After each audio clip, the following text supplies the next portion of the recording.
오늘 말씀은 사도행전 22장 24절부터입니다.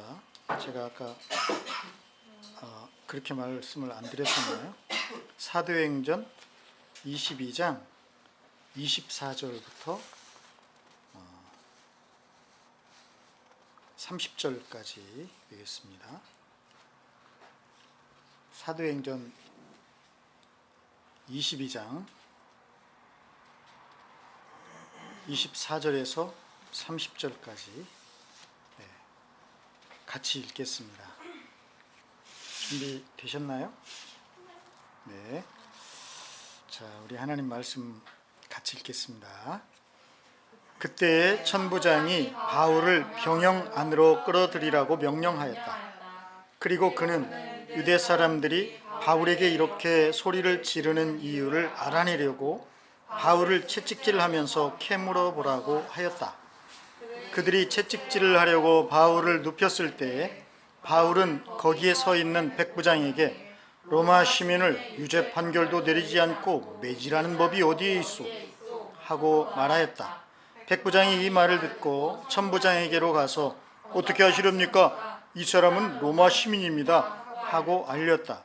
그러자 천부장이 바울에게로 와서 내게 말하시오. 당신이 로마 시민이요? 하고 물었다. 바울이 그렇다고 대답하니 천부장은 나는 돈을 많이 들여서 이 시민권을 얻었소 하고 말하였다. 바울은 나는 나면서부터입니다 하고 말하였다. 그러자 바울을 신문하려고 하던 사람들이 곧 물러갔다. 천부장도 바울이 로마 시민이라는 사실을 알고는 그를 결박해 놓은 일로 두려워하였다. 이튿날 천부장은 무슨 일로 유대 사람이 바울을 고소하는지 그 진상을 알아보려고 하였다.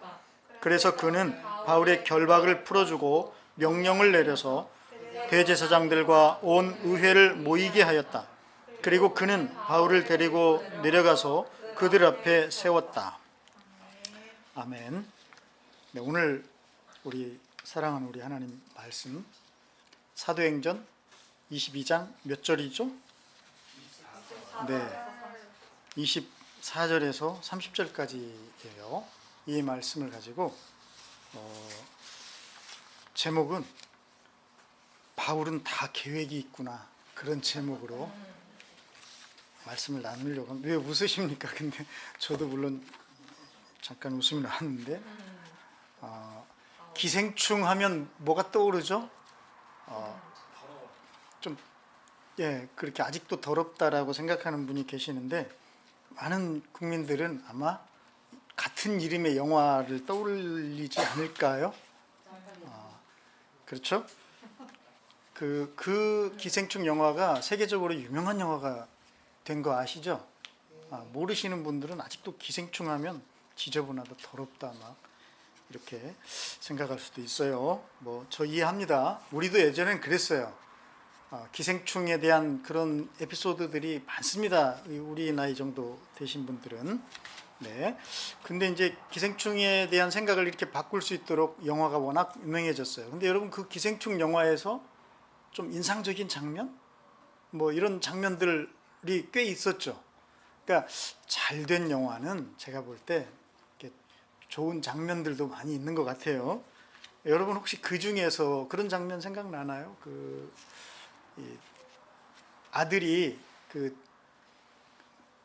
아주 유명한 대학으로 학력을 위조해가지고 그 부잣집에 그 가정교사로 취업하는 그런 장면에서 아들이 그 서류를 나는 이게 범죄나 불법이라고 생각을 하지 않는다.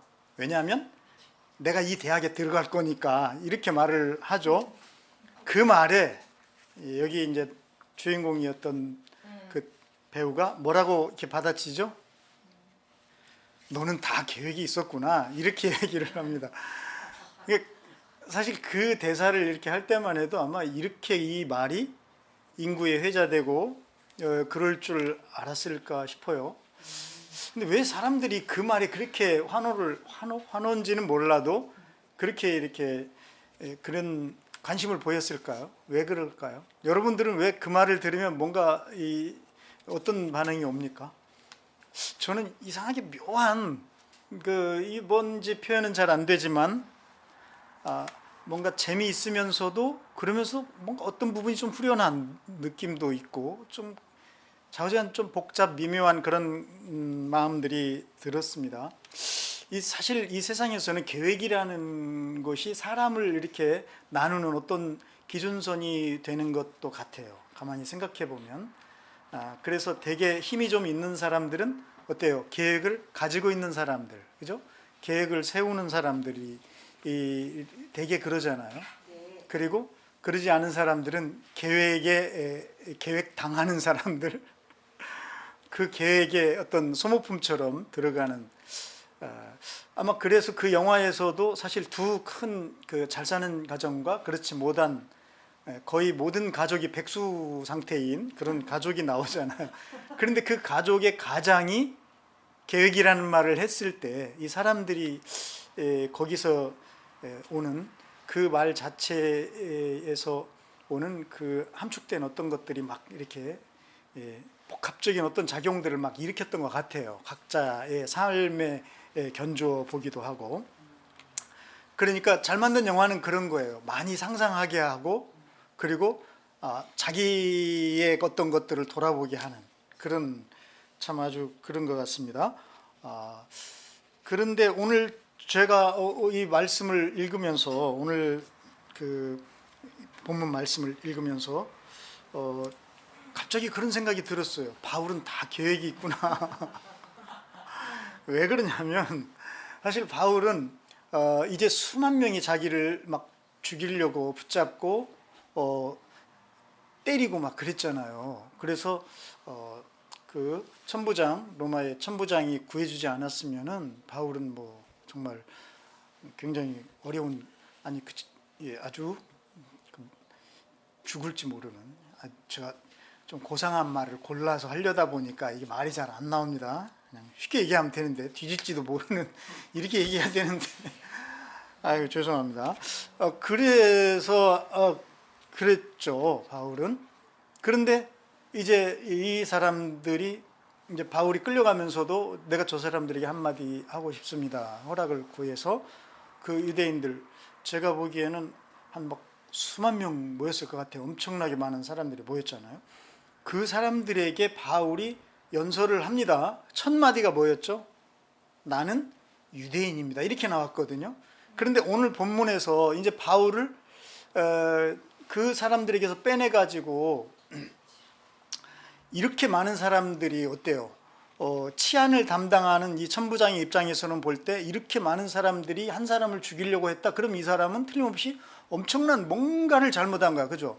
누가 봐도 그러잖아요. 흉악한 어떤 범죄를 저질렀든지 이 유대 민족의 공분을 살 만한 엄청난 공공의 적일 거다. 이거는 분명히. 이렇게 생각하지 않을 수가 없잖아요. 그래서 바울을 흉악범을 대하듯이 때려가지고 자백을 받아내려고 고문을 해서 그래서 부하에게 명령을 하죠. 뭐 진상이 뭔지 도대체 무슨 잘못했는지 좀 알아봐라 해가지고 부하들이 이제 바울을 형틀에다 묶어버립니다. 그리고 이제 막 채찍질을 하려고, 사실 로마의 채찍은 유명하잖아요. 막 무섭잖아요. 하려고 하는 그 찰나 바울이 뭐라고 하죠? 네, 여러분 거기 성경에 뭐라고 되어 있습니까? 로마 시민을 유죄 판결도 내리지 않고 매질하는 법이 어디에 있어? 이렇게 이렇게 했습니다. 네, 뭐 그렇게 했는지는 모르겠어요. 네, 어쨌든 극박한 상황이니까 바울이 그렇게 얘기했는데 여기서 강조하는 게 뭐였습니까? 바울이 나는 로마의 시민이다, 로마인이다 이 얘기잖아요. 아까는 그 수만 명의 사람이 자기를 죽이려고 할 때 거기서 연설할 때는 나는 유대인이다. 여기서는 나는 자기를 지금 채찍질하려고 하는 나는 로마인이다 이렇게 하고 있잖아요. 어때요 여러분? 이런 걸 보면서 더구나 그냥 로마인도 아니에요. 천부장이 깜짝 놀래가지고 이렇게 다가오죠. 그래서 나는 솔직히 돈을 많이 주고 이거 샀는데 당신은 어떻게 해서 이렇게 되셨나요? 갑자기 꼬리를 확 내립니다. 그러니까 이 로마시 당시에, 오늘날은 잘 이해를 못할 수도 있어요. 저는 이해가 조금은 됩니다. 오래전에 제가 그 미국의 미국이라고 얘기를 해야. 미국의 그렇죠. 그때 당시는 미국이 초강대국이잖아요. 지금도 물론 그렇긴 하지만, 근데 이 미국의 그 시민권이 아니라 뭐죠? 미국에 여행할 수 있는 비자를 얻기도 굉장히 까다로웠습니다. 네, 그래가지고 그 비자 받기 위해서 굉장히 마음을 졸이고 막 그랬습니다. 우리 젊을 때는. 근데 그래서 그때만 해도 무슨 말이 돌았냐면 그 미국에 애 낳으러 이렇게 가는 사람들이 왕왕 있었다. 참 부끄러운 일이죠. 얼핏 듣기에 어떤 정치인 중에서도 그런 사람이 있다는 얘기 들었는데 얼마나 부끄럽습니까? 도대체 그 시민권, 영주권이 뭐 얼마나 뭐 큰 가치를 주기에 그런가. 하지만 이 당시 로마는 지금하고는 비교도 되지 않을 아마 그런 어떤 가치가 있었던 것 같아요. 왜 그런가 봤더니 그 적어도 로마의 이 천부장이면 상당히 높은 장교거든요. 그런데 이 사람이 내가 로마 시민이다라는 말을 듣고 깜짝 놀라고 막 벌벌 떱니다. 두려워했다 그런 말이 있죠. 그 사실을 알고 그를 결박에 놓은 일로 두려워하였다 이렇게 말하거든요. 그러니까 이 로마 시민의 그 위세가 얼마나 놀라웠는가를 이 장면에서 우리가 확 알 수가 있는 거죠. 그래서 우리는 생각해 보게 됩니다. 도대체 바울은 아까는 유대인이라고 하고 지금은 이제 로마 시민이라고. 그래서 상황에 따라서 자기 자신의 어떤 유리한 뭔가를 막 선택하는 이런 사람인가? 이게 뭔가 기회주의자 뭐 이런 건가? 이런 생각이 이제 들려다가 갑자기 그 부분이 떠올랐어요. 바울이 이제 보낸 그 고린도에 보낸 편지가 있거든요. 거기 9장에 이런 말씀들이 있습니다. 이건 조금 길지만 아주 중요한 부분이기 때문에 제가 다 읽어 드려야 되겠죠? 기분 나쁘신 분들 없으시길 바랍니다. 고린도전서 9장 19절에서 22절까지예요. 한번 여러분 잘 들어보십시오. 나는 어느 누구에게도 얽매이지 않은 자유로운 몸이지만 많은 사람을 얻으려고 스스로 모든 사람의 종이 되었습니다. 이렇게 얘기를 합니다. 그 다음 20절입니다. 유대 사람에게는 유대 사람을 얻으려고 유대 사람같이 되었습니다. 율법 아래 있는 사람에게는 내가 율법 아래 있지 않으면서도 율법 아래 있는 사람을 얻으려고 율법 아래 있는 사람같이 되었습니다. 율법이 없는 사람에게는 내가 하나님의 율법이 없이 사는 사람이 아니라 그리스도의 율법 안에서 사는 사람이지만 율법 없이 사는 사람들을 얻으려고 율법 없이 사는 사람같이 되었습니다. 더 나갑니다. 믿음이 약한 사람에게는 약한 사람들을 얻으려고 약한 사람이 되었습니다. 나는 모든 종류의 사람에게 모든 것이 다 되었습니다. 이렇게 표현합니다. 그것은 내가 어떻게 해서든지 그들 가운데서 몇 사람이라도 구원하려는 것입니다. 여러분, 우리는 예수 그리스도를 믿고 구원받은 사람들입니다. 바울도 마찬가지입니다. 그런데 우리는 또한 예수님을 모르는 사람들이 사는 이 세상 가운데 살아가야 됩니다. 그러죠? 그랬을 때 바울은 이제 이렇게 고백을 하고 있는 겁니다. 율법 아래 있는 사람이건 또는 율법 안에 있는 사람이건 또는 약한 사람이건, 그러니까 쉽게 말해서 로마인이건 또는 유대인이건 뭐 믿음이 약한 어떤 사람들이건 그런 사람들을 위해서 내가 이렇게 되었다라고 지금 고백을 하고 있는 거예요. 그러니까 이걸 생각하면서 오늘 이 바울의 행동들을 우리가 한번 생각해 보면 뭔가 좀 짐작이 되죠. 뭔가 바울이 아무런 생각 없이 뭔가 바울의 속마음을 우리가 좀 읽을 수 있는 이제 그런 생각이 들었습니다. 제가 그런 생각이 들었어요. 네, 저는 사실 요즘에 사람들이 암을 굉장히 두려워하고, 그 암을 왜 두려워합니까? 치유하기가 많이 힘들잖아요. 어렵잖아요. 그래서 이렇게 과학이 발달했음에도 불구하고 암을 두려워하죠. 그리고 실제로 암으로 목숨을 잃는 사람들이 굉장히 많습니다. 그런데 나는 사실 예수 그리스도를 믿으면서 이 암보다 무서운 병이 있다, 예수 믿는 사람들에게, 그런 생각을 하지 않을 수가 없었습니다. 왜냐하면 바울은 사실 여러분, 바울이 예수님을 만났을 때 어떤 일이 일어났습니까? 예수님을 바울이 만났을 때 예수님을 통해서 바울은 내가 누구인가를 올바로 바라보게 되고 찾아가게 됐다. 그런 얘기를 했었어요. 그렇죠? 그래서 그 주님이 바울에게 만나자마자 그런 얘기를 하셨잖아요. 너는 왜 나를 핍박하느냐라고 했잖아요. 그러니까 바울은 그동안 내가 생각한 나의 모습, 정말 나는 열정을 다해서 하나님을 섬기는 사람이야. 이런 바울을 향해서 주님은 한 방을 날리신 거잖아요. 여기에 그냥 바울이 다 마치 그 촛물처럼 녹아져 내려버린 거죠. 나는 정말 아무것도 아니었구나. 내가 그동안 살아온 것이, 나는 이런 사람, 나는 나를 지으신 그분을 핍박하는 사람이야. 이건 뭐 제대로 된 인생이 될 수가 없는 거죠. 그렇다면 이제 내가 어떻게 살아야 됩니까? 내가 누구인지 알면은 내가 어떻게 살아야 될지도 알게 되는 거잖아요. 그래서 예수님을 통해서 정말 이제 예전에 그건 내가 아니었다라는 것에서 돌이키는 것. 이걸 저는 뭐라고 표현하고 싶냐? 겨울이 지나면 뭐가 오죠? 봄이 오잖아요. 난 그걸 봄이라고 표현하고 싶어요. 새 봄, 새로운 봄. 네, 그렇습니다. 저는 그렇게 생각하고 싶습니다. 여러분 그렇게 동의하지 않으면 상관없어요. 근데 어쨌든 본다는 거잖아요. 새롭게 나를 보게 된 거고 보는 거예요. 그래서 사실 바른 회개, 진정한 회개는 보는 거예요. 제대로 보는 겁니다. 그래서 바울이 큰 빛과 함께 오신 예수님을 접하면서 바로 시력이 잃어버리죠. 그리고 예수님을 통해서 이제 자기 자신을 찾는 과정이 사실은 다시 보게 되는 거예요. 그러니까 바울에게 새 봄, 인생의 새 봄이 열린 겁니다. 시력이 회복됨으로. 그래서 이건 단지 그냥 육신의 시력만을 생각할 것이 아니구나라는 그런 생각이 들었습니다. 새로운 봄이 열린 거예요. 여러분 지금 이 계절도 참 놀랍잖아요. 새로운 봄에 제가 이런 설교를 할 줄 누가 알았겠습니까? 이 봄과 함께 여러분이 정말 올해 새로운 삶을 우리가 사는 그런 희망과 소망을, 생명력을 주님이 주시는 거잖아요. 봄입니다. 보는 거예요. 그래서 회개는 정말 진정한 회개는 보는 거예요. 새롭게 보는 거다. 자기 자신을 새롭게, 그리고 나를 찾아주신, 나를 나되게 하신 그분을 제대로 보는 것이 바로 회개다. 그러지 않은 것은 무슨 회개겠어요, 그거는.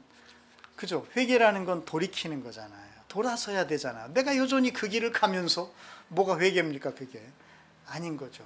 그래서 진정한 회개는 나를 찾는 것이다. 제대로 찾는 거죠. 이것이 바로 예수님 만남이에요. 예수님을 만나게 되면 나를 찾게 되는 거예요. 사실은 이제 내가 누구인지 알게 되는 겁니다. 그리고 나서 거기서 끝납니까? 아니에요. 예수님은 뭐를 해라고 그러잖아요. 그러니까 내가 이제 나다운 삶을 살으라는 거잖아요. 예전에 네가 너답지 않은 삶을 살았어. 왜? 네가 누구인지 제대로 몰랐기 때문이야. 이제 네가 누구인지를 알았지 않니? 이제 너답게 살으라는 거죠. 그 삶을 한마디로 한 단어로 표현한다면 뭐라고 그랬죠? 왜 법정에서 쓰는 용어 있잖아요. 죄인에 대해서 이렇게 누가 나와서 이 사람은 뭐 했어요? 라고 이렇게 그렇죠. 증인이 되는 거예요. 증언하는 거예요. 대단합니다. 여러분들의 실력이. 네. 제가 엄청나게 힌트를 잘 주기 때문이기도 하지만 증인으로 사는 거예요. 우리는 다. 그래서 증인. 근데 증인 그러니까 이게 법정 용어이기 때문에 좀 딱딱하기도 하고, 그리고 이게 실제 삶에서 증인으로 사는 게 뭐야? 막 이렇게 헷갈리기도 하고 그런 생각이 들 수 있어요. 그러니까 증인으로 산다고 해서 뭔가 특별한 뭔가를 막 생각할 필요는 없습니다. 이제 여러분답게 사는 것인데 그 삶의 그 뭐랄까요? 근본, 이제 그 밑바탕에 이제 우리는 증인된 삶을 사는 사람들이다라는 거예요. 그러니까 증인이라는 건 그런 거잖아요. 봐야 증언하는 거고, 들어야 되는 거고, 그 다음에 내가 경험을 해야 되잖아요.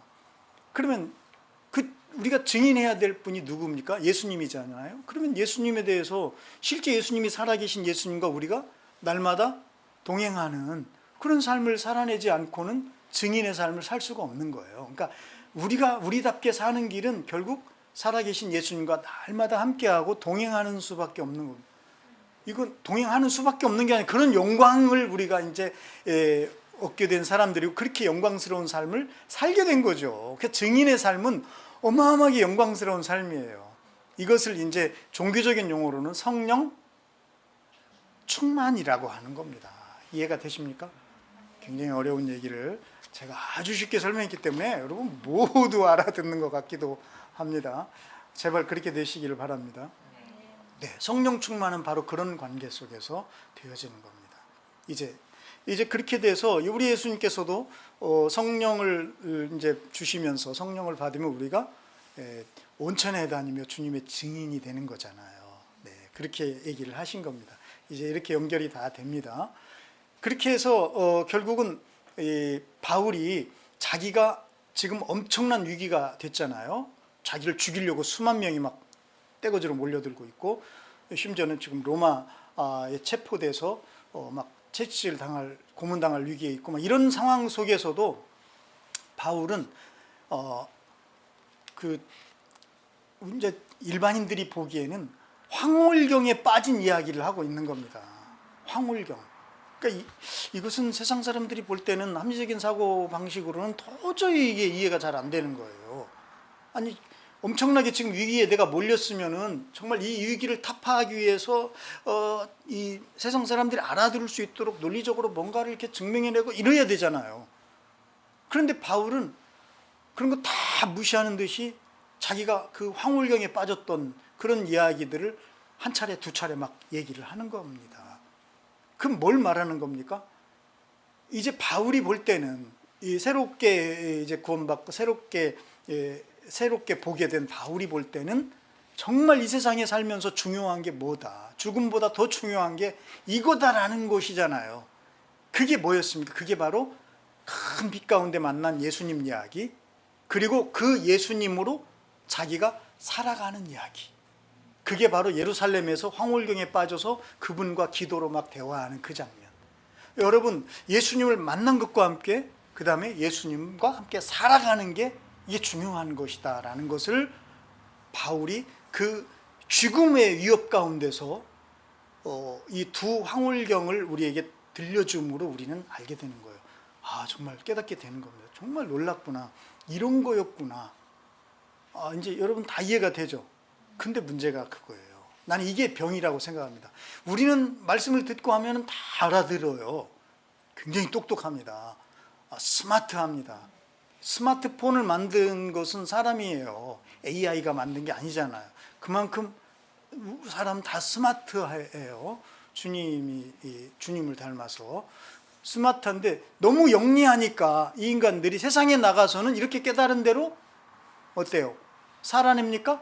안 살아. 왜? 안 살아도 사라지거든. 이게 문제예요. 이게 나는 엄청난 병이다 이거.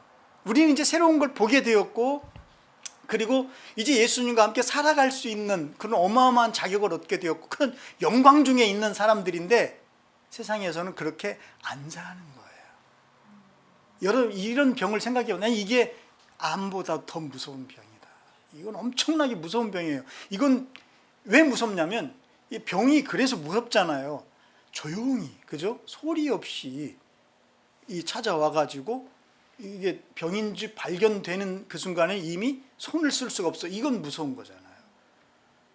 이게 그렇습니다. 이게 세상에서는 그동안에 주님 없이 잘 살아본 것 같아. 잘 사는 건 아니지만 표현이 그런데 살았어요.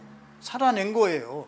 그러다 보니까 이제 주님으로 인해서 정말 내가 정말 진정한 나다워졌고, 그리고 주님과 함께 내가 이제 살 수 있는 영광도 있고 막 이렇게 됐음을 알아들어. 근데 안 살아. 세상에 딱 나가면 이제 일상의 삶인데 내일부터 이제 여러분이 딱 이제 회사에 출근하든가 실제 이 일상에 복귀하면은 어때요? 주일날 들었던 말씀들이 하얗게, 그죠? 아주 하얗게, 정말 백지처럼 사람이 그렇게 빨래할 수 없을 정도로 이렇게 하얗게 이런 경험들을 하는 거예요. 이게 병이 아니면 뭡니까?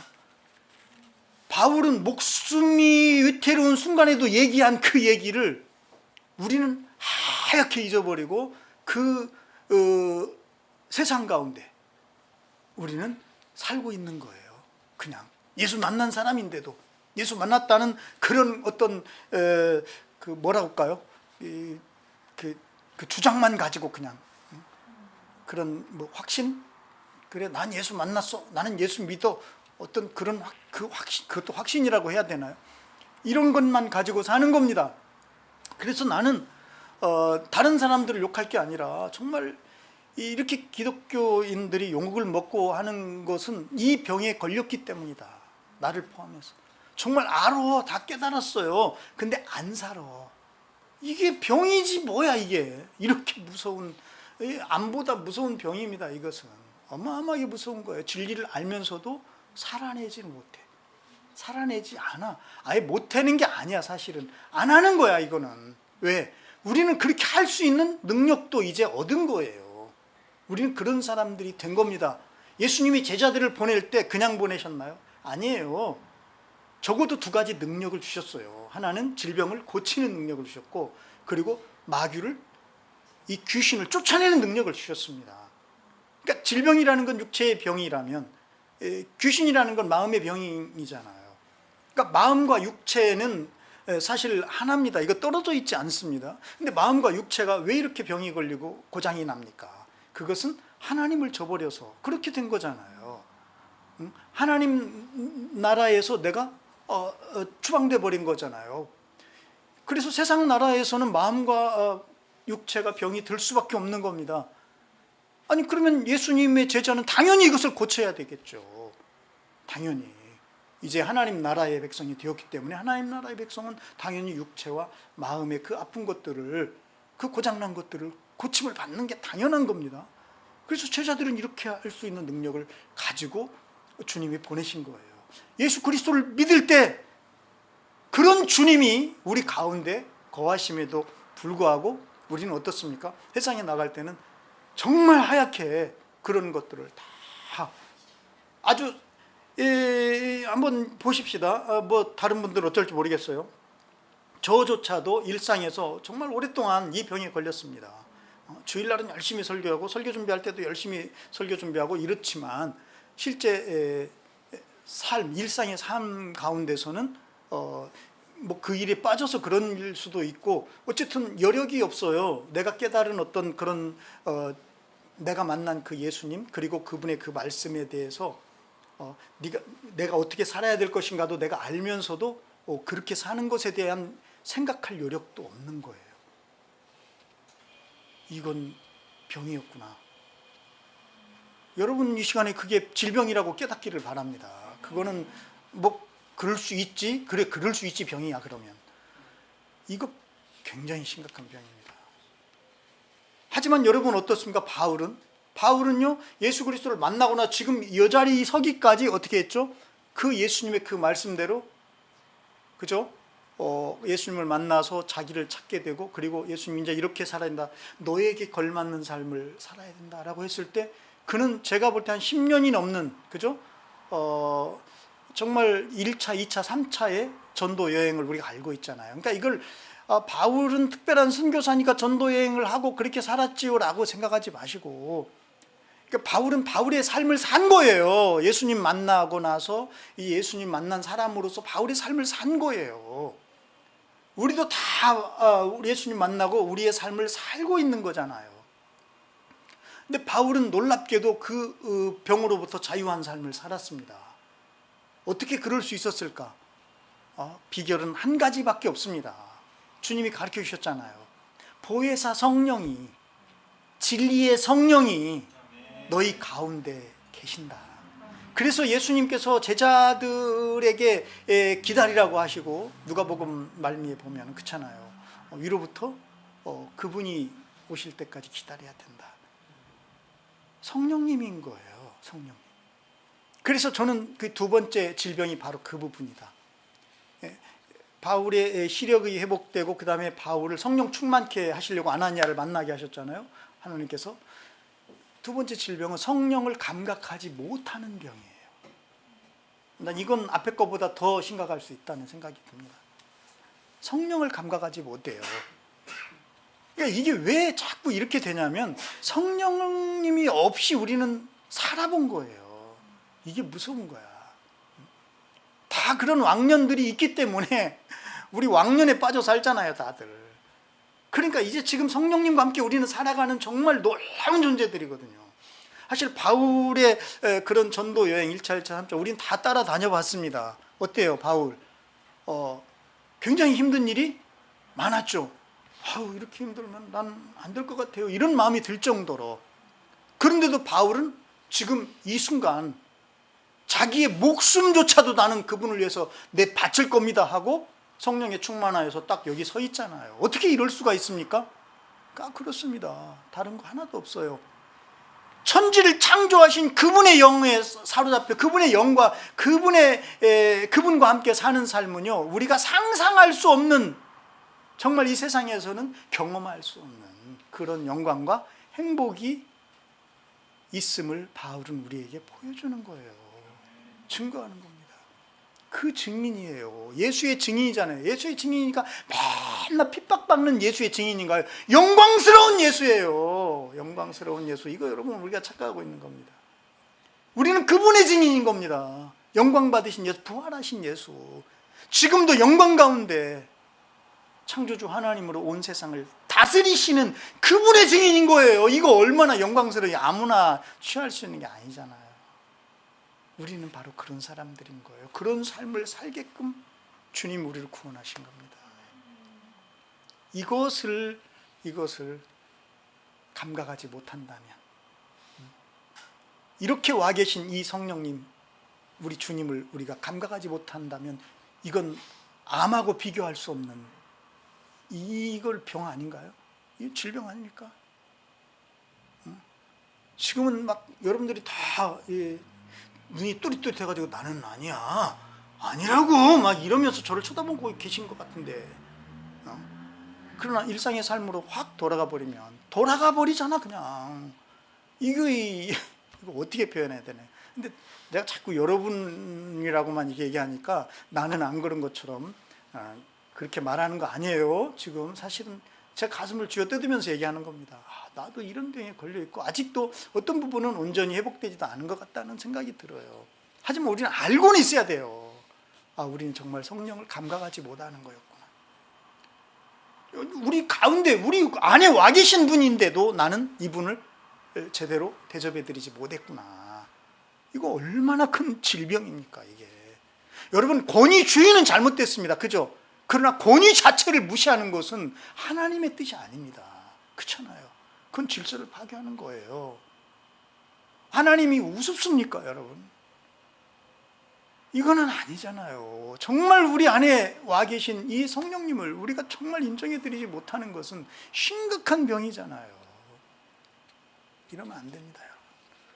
이걸 깨달아야 돼요. 이거 어떻게 해야 됩니까? 그럼 어떻게 할 수 있나요? 다른 방법이 없다니까요. 제자에게 주님이 주셨잖아요. 우리 주님께서 육체 질병을 고치고 귀신을 내쫓는 능력을 주셨잖아요. 여러분에게 그 능력이 있음을 믿고 여러분이 사용하시면 됩니다. 난 이런 사람이 아니야. 내가 누구야? 난 이미 새롭게 눈을 뜬 사람이야. 봄이 임한 사람이야. 나는 보는 사람이야. 나는 주님의 자녀야, 제자야. 주장하십시오. 믿으십시오. 그리고 이제 나로부터 나의 마음과 육체, 이 모든 고장난 것들을 향해서 이제 주님이 행하신 일을 받아들이십시오. 그러면 되는 거예요. 그게 믿음이에요. 받아들이면 돼요. 주님이 나를 고치시고 주님이 나를 회복하신 것을 내가 그대로 인정해 드리면 됩니다. 그러면 나머지는 다 누가 하셔요? 내 안에 오신 주님이 하신다니까요. 성령이 하시는 거예요. 내가 나를 어떻게 고쳐요? 성령님이 하십니다. 그러면서 이제 성령님이 내 안에서 기지개를 켜시고, 정말 네가 나를 이제야 인정하고 알아보는구나. 그리고 얼마나 기뻐하실지 상상해 보시기를 바랍니다. 자, 여러분, 바울은 다 계획이 있었죠? 듣고 보니까. 그죠? 어떤 계획입니까? 나는 어느 누구에게도 얽매이지 않은 자유로운 몸이지만 많은 사람을 얻으려고 스스로 모든 사람의 뭐가 되었다고 그러죠? 종이 되었습니다. 자, 바울의 계획은 뭡니까? 내가 유대인에게는 유대인이 되고 로마인에게는 로마인이 되고. 왜 이러는 거예요? 왜 이제? 왜 이런지 알겠죠? 어떻게 해서든 그 사람들을 어떻게 하려고? 얻으려고. 얻는다라는 표현이 얻으려고. 근데 여기 중요한 단어가 하나 나옵니다. 뭐가 되죠? 이렇게 하려고? 종이 된다. 종이 돼. 이게 도대체 진짜 종이라는 표현인가? 봤더니 진짜 종, 그 당시 이 둘로스, 노예잖아요. 그러니까 지금은 그런 사회가 아니잖아요. 어떤 나라가 그런 나라가 있는지는 모르겠지만 지금은 뭐 노예가 있고 이런 나라, 이런 세상이 아니에요. 근데 그 당시는 로마 인구의 몇 프로, 막 엄청나게 많은 프로가 노예들이었습니다. 종들이었어요. 그런 시대에 바울이 자기 자신에 대해서 스스럼 없이 이렇게 말을 합니다. 뭐라고 말하죠? 뭘 합니까? 모든 사람이, 예수님의 종이 아니에요. 모든 사람이 나는 노예다. 이렇게 말하고 있는 거. 이건 굉장히 파격적이고 충격적인 얘기죠. 그죠? 그러나 하나도 안 파격이야. 왜 그럴까요? 마태복음 20장에 보면은 이미 예수님께서 이렇게 말씀하셨어요. 너희가 아는 대로 이방 민족들의 통치자들은 백성을 마구 내리두르고 고관들은 백성에게 세도를 부린다. 그러나 너희끼리는 그렇게 해서는 안 된다. 너희 가운데서 위대하게 되고자 하는 사람은 누구든지 너희를 섬기는 사람이 되어야 하고, 너희 가운데서 으뜸이 되고자 하는 사람은 너희의 종이 되어야 한다. 둘로스예요. 그러시면서 인자는 우리 예수님이죠. 섬김을 받으러 온 것이 아니라 섬기러 왔으며 많은 사람을 위하여 자기 목숨을 몸값으로, 이 영어로 몸값이 뭐죠? 랜섬 있잖아요. 몸값으로 치러주려고 왔다. 몸값으로. 이렇게 얘기하셨어요, 주님이.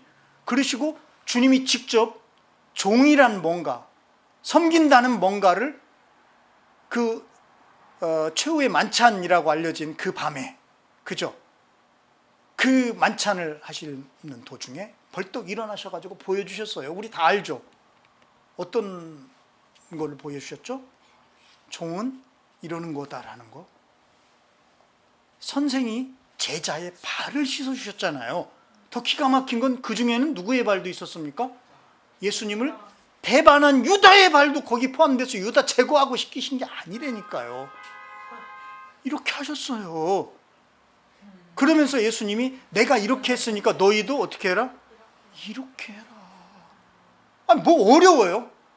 종이 된다는 게 어렵습니까? 섬기는 게 어렵습니까? 다만 문제는 계획이 없으니까 어려운 거예요. 아, 내가 저 사람한테 내가 꼭 이렇게 종 노릇해야 돼. 내가 이렇게 해야 돼. 이 사람의 계획은 돈밖에 없는 거야. 응? 돈이 아니면 내가 네 밑에서 이런 생각이 드는 거예요.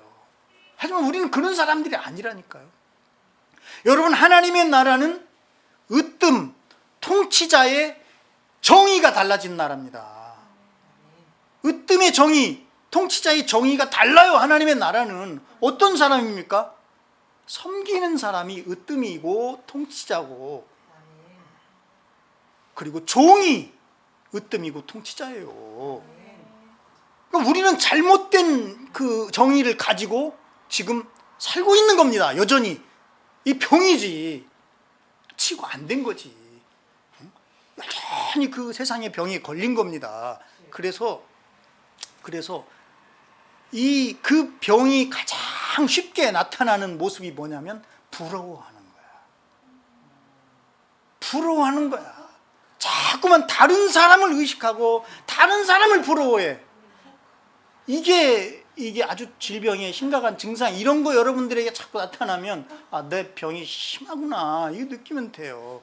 왜 그렇습니까? 여러분 안에 계신 그 하나님을 못 보거나 안 보는 거야. 이건 내가 볼 때 볼 수 있는데도 안 보고 자꾸 다른 사람을 보는 거예요.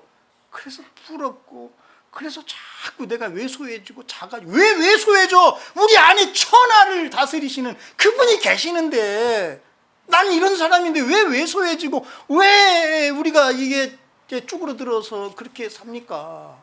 이게 말이 안 되잖아. 알면 말이 안 되는데. 근데도요, 저는요, 뭐 이러고 있어. 너 병 걸린 거야. 병든 거야.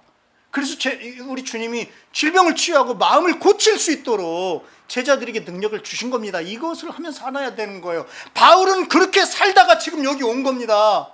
여기. 그래서 그는 목숨을 걸고 목숨이 아깝지 않게 이분을 내가 증거하지 않으면 안 되는 거예요. 로마인 앞에서든 유대인 앞에서든 자기를 죽이려고 하는 사람들 앞에서 이렇게 소중한 분을 내가 어떻게 얘기해 주지 않을 수가 있냐고요.